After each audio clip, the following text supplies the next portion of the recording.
Olá, sejam todos muito bem-vindos. Este é o GeoTalk Pocket, um apanhado das principais notícias da última semana. Eu sou Levi Silva e nos comentários das notícias, João Vitor Sanches e Duda Moreno.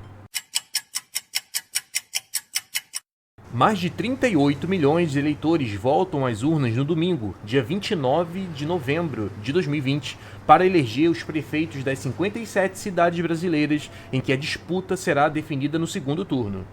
Bom, então esse tema é um tema que essa semana ganha uma relevância muito grande em termos de cobertura, porque afinal de contas no próximo domingo, nós temos em grande parte das maiores metrópoles do Brasil o segundo turno das eleições, que é um segundo turno que em algumas cidades é uma surpresa muito grata, no caso de São Paulo inclusive, em outras não tanto, seguiu ali o que as projeções estatísticas apontavam, como é o caso do Rio de Janeiro.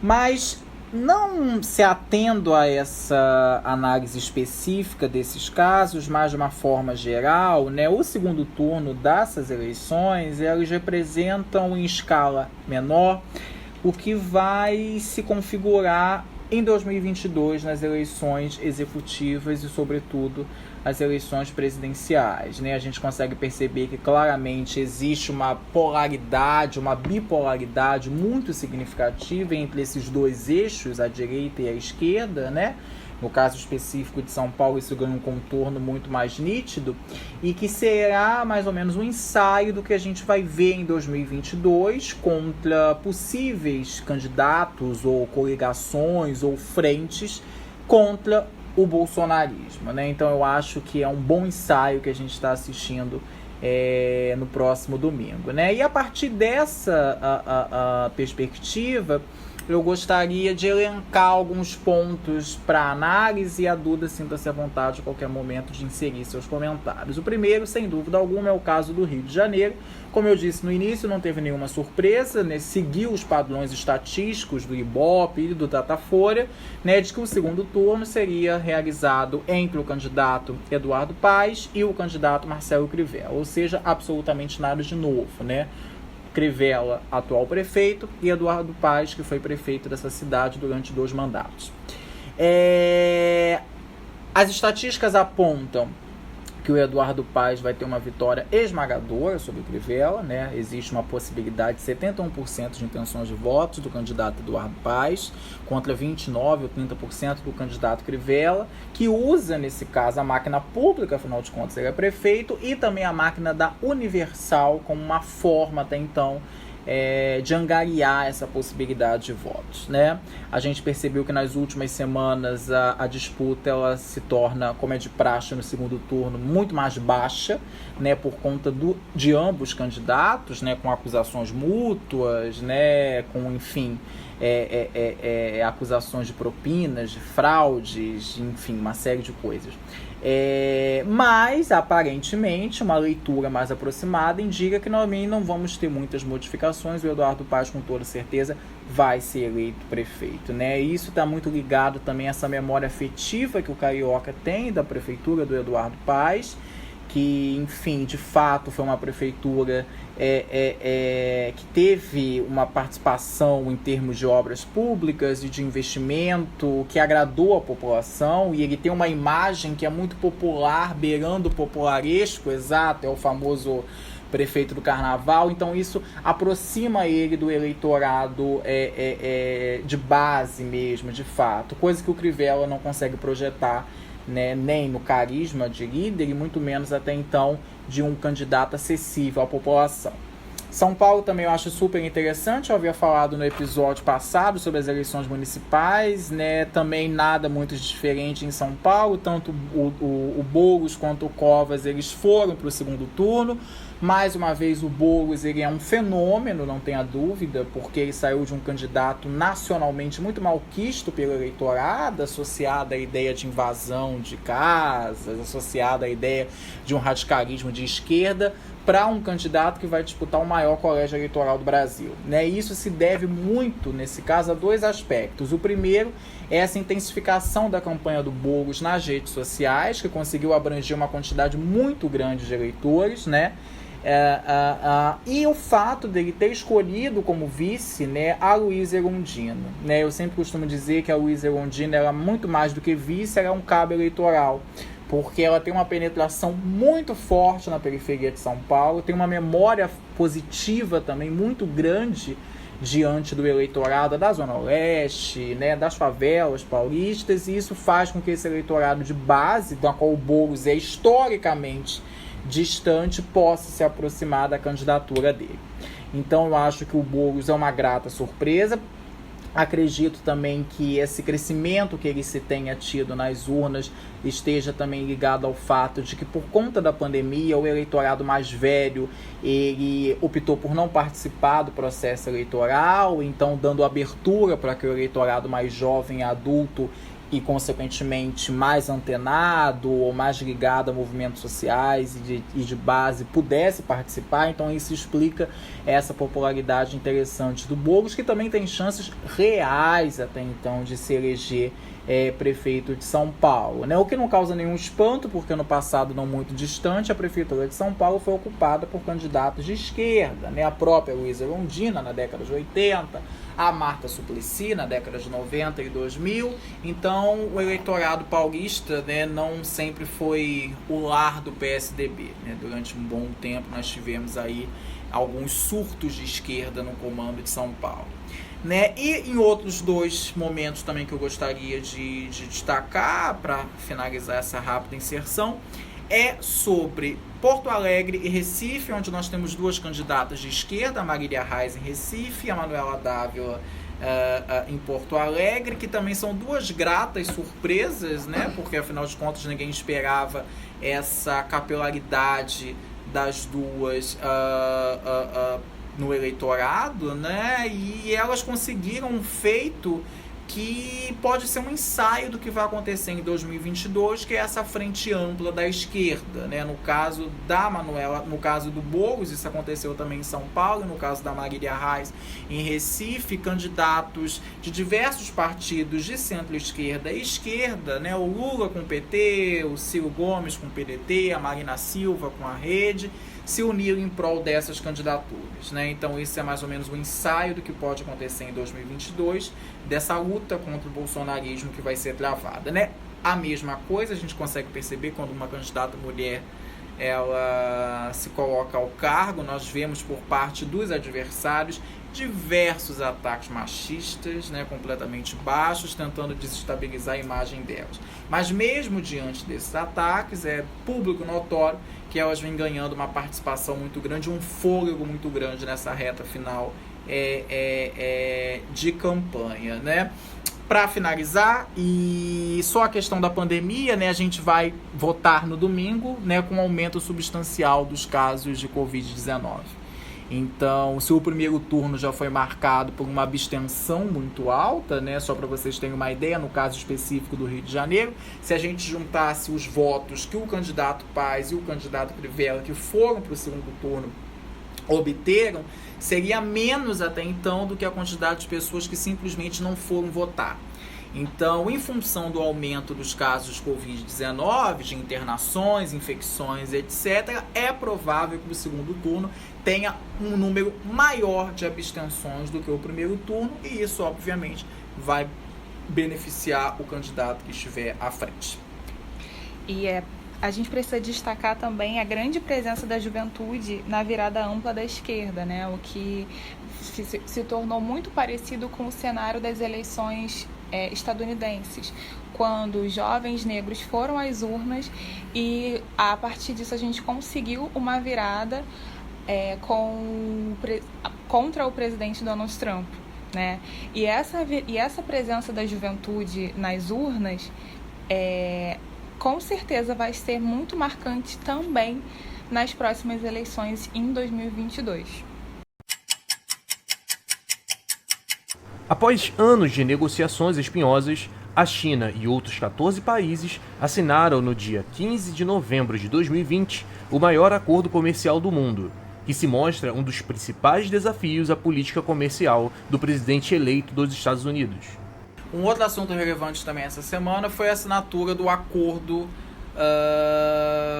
foi o acordo da Parceria Econômica Regional Abrangente, né, que é um acordo econômico que foi gestado desde 2019, teve uma interrupção em função, obviamente, do desenrolar da pandemia de Covid-19, mas essa semana passada, na verdade, a China ela retomou, nesse caso, os contatos com os países do leste asiático e também da Oceania e firmaram esse acordo que representa, de uma certa forma ou de outra, essa maior abrangência comercial e econômica da China no mercado mundial, né? Existia a possibilidade da Índia também de participar da assinatura desse acordo, porém a Índia ela se recusou a participar justamente alegando uma proteção da economia nacional, né? Haja vista também que Índia e China têm problemas geopolíticos já bastante antigos, culturais, territoriais, né? E também agora a gente consegue perceber essa rusga econômica entre esses dois países, né?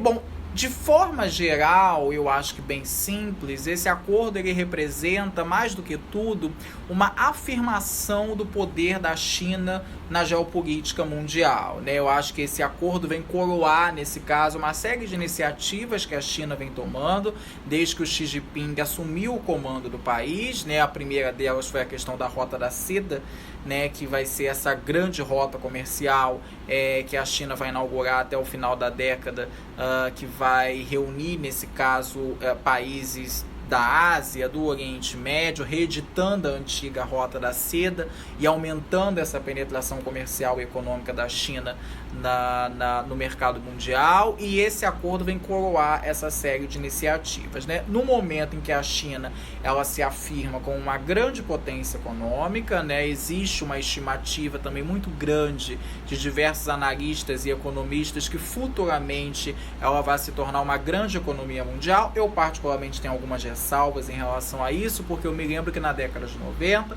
também se dizia a mesma coisa do Japão, que era a segunda maior economia mundial e que rapidamente iria tomar o lugar dos Estados Unidos como a maior economia mundial.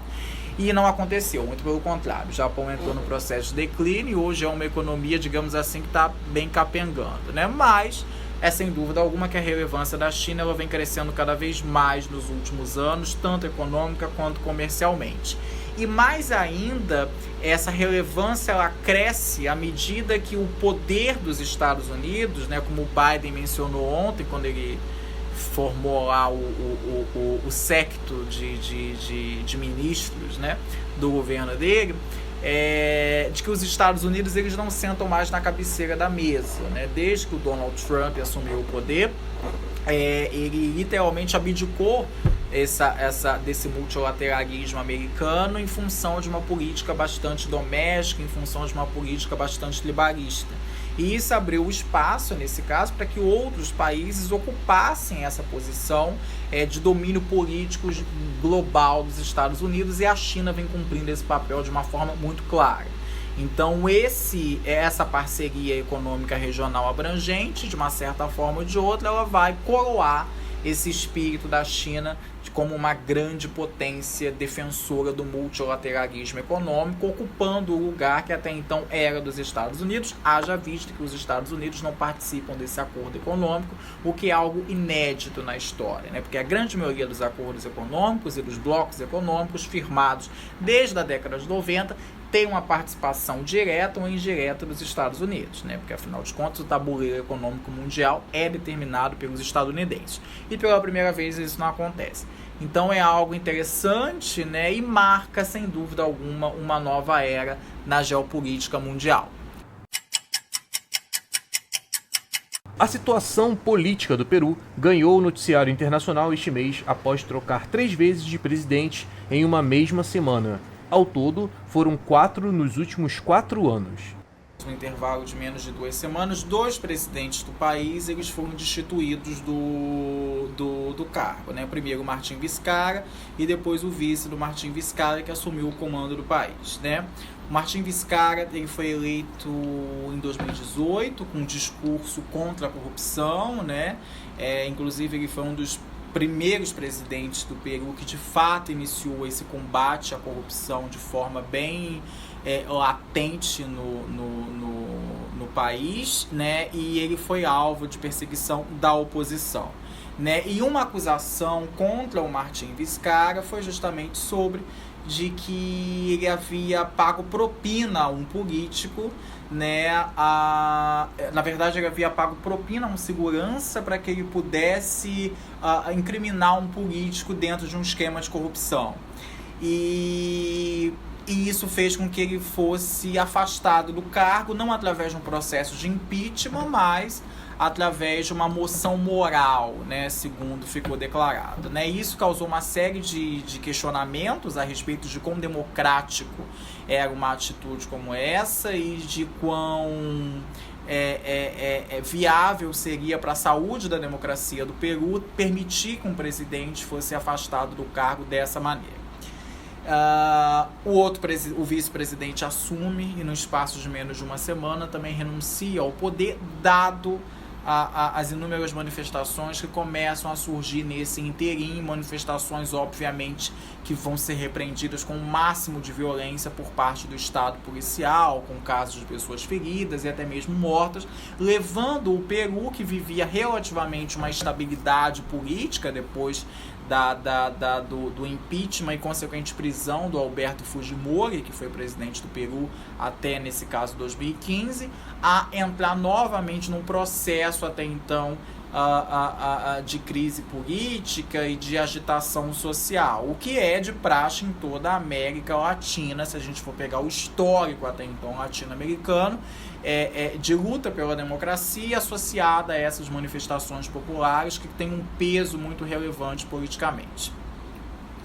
Exatamente, né? E observando esses levantes pela defesa da democracia, se a gente for observar o contexto geral da América Latina, que na verdade, pelos seus povos originários, é conhecido como a Bayala, ou seja, um outro tipo de América, uma outra noção de civilização, né, social, a gente observa que a América Latina apresenta uma resistência muito grande dos seus povos originários e principalmente dos povos indígenas, né, da América Latina, e que vem passando durante muitos momentos por um processo decolonial muito grande, ou seja, quando os próprios latino-americanos falam e lutam por si só.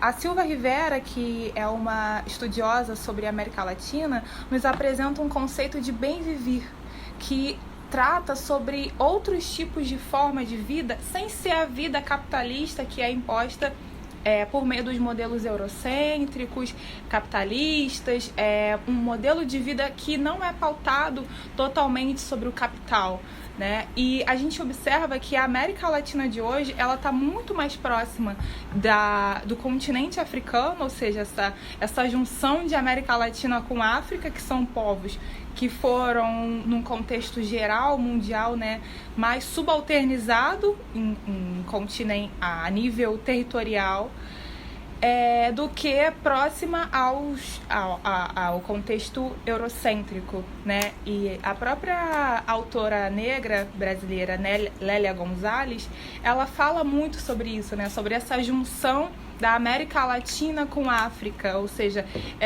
esses conceitos que tratam não só de um modus operandi capitalista, mas de outros tipos de vida sem ser baseado no capital. E é interessante também, ainda dentro desse contexto dessas grandes manifestações de massa que vem acontecendo na América Latina, ressaltar a questão do Peru, né? Porque não são manifestações que em vão ou cujos objetivos concretos não são alcançados. Eu acho que no caso do Chile, por exemplo, a gente tem diversas manifestações que vêm acontecendo desde o início do ano, que por um momento pararam por conta da pandemia de Covid-19, mas percebendo até então o quanto a pandemia exaltou as desigualdades sociais e econômicas no Chile, que aparentemente era uma economia inviolável, né? O projeto maravilhoso do neoliberalismo latino-americano, essas pessoas foram às ruas novamente pressionar não apenas por uma nova forma de vida vivível, mas acima de tudo por uma democracia plena, né? Vale lembrar que a Constituição do Chile, até pouquíssimas semanas atrás, era uma Constituição baseada nos moldes da ditadura do Augusto Pinochet, e que foi apenas com essa pressão popular, né, e uma série de manifestações de decorrentes disso, que foi realizado um plebiscito que modificou as estruturas até então dessa Constituição, que vinha de uma ditadura que terminou oficialmente há 30 anos atrás. Então, essas manifestações de rua, no contexto latino-americano, elas são fundamentais, né? Elas são fundamentais, não apenas no caso do Peru, não apenas no caso do Chile, mas pensando também no caso do Brasil, né? Não somente das jornadas de junho de 2013, mas indo um pouquinho mais ao longo da história, os próprios movimentos pela democracia durante a ditadura militar, enfim.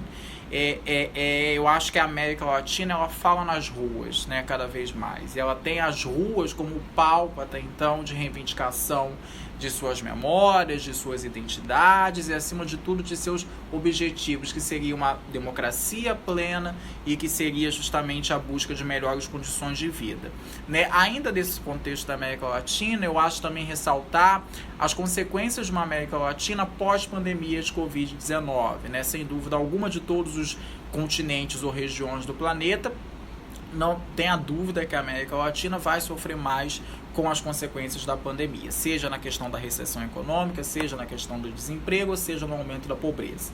Então, esperemos que após controlada a situação, com uma vacina e tudo mais, que essas manifestações que já eram comuns se intensifiquem cada vez mais e de grupos cada vez mais subalternos e que foram impactados exatamente por essa questão, que vão voltar unificados, vão voltar fortes em torno de um objetivo comum. Exatamente, né? Que esses grupos estejam cada vez mais unidos, né? Porque a América Latina, de forma geral, nos apresenta esse contexto de luta, esse contexto de resistência e principalmente os povos indígenas que têm sofrido tanto durante esse momento de pandemia e que no pós-pandemia estará sofrendo com certeza muito mais do que outras pessoas. E a América Latina respira momentos democráticos, né? Eu acho que a gente tem muitas vitórias para comemorar, seja a própria questão da Constituição no Chile, seja a própria vitória do Arce na Bolívia também, que marca justamente essa ruptura democrática que a Bolívia viveu nos últimos 2 anos, né? Com o golpe que acabou destituindo o Evo Morales e com o exército assumindo o poder, depois a golpista da Jeanine Áñez assumindo o poder, e agora um candidato de centro-esquerda reassume o poder, seja até mesmo pela questão da Argentina, né, com Maurício Macri sendo defenestrado do poder, dando lugar a Alberto Fernandes. Então, a América Latina, aos poucos, ela vai voltando à normalidade, né, da democracia e à esquerda do espectro político, como foi durante grande parte do início dos anos 2000. Né? Esperamos que o Brasil também, daqui a 2 anos, siga essa tendência. Exatamente. E principalmente os latino-americanos tomando as suas próprias rédeas em busca dessa democracia que seja benéfica, né, para todos de forma geral. Eles sendo donos da sua própria história, na verdade, sem esse imperialismo insuportável dos Estados Unidos, que cada vez mais perdeu força, mas ainda existe, obviamente, mas que cada vez mais perdeu força, seja por um desinteresse do Donald Trump, ou seja, justamente por essa autonomia desses povos latino-americanos. Com certeza. Você acabou de ouvir o GeoTalk Pocket. Obrigado por nos fazer companhia até aqui. Caso queira ouvir outros episódios, procure nas nossas redes sociais Biblioteca do PPGG, no Spotify, Instagram, Facebook e YouTube.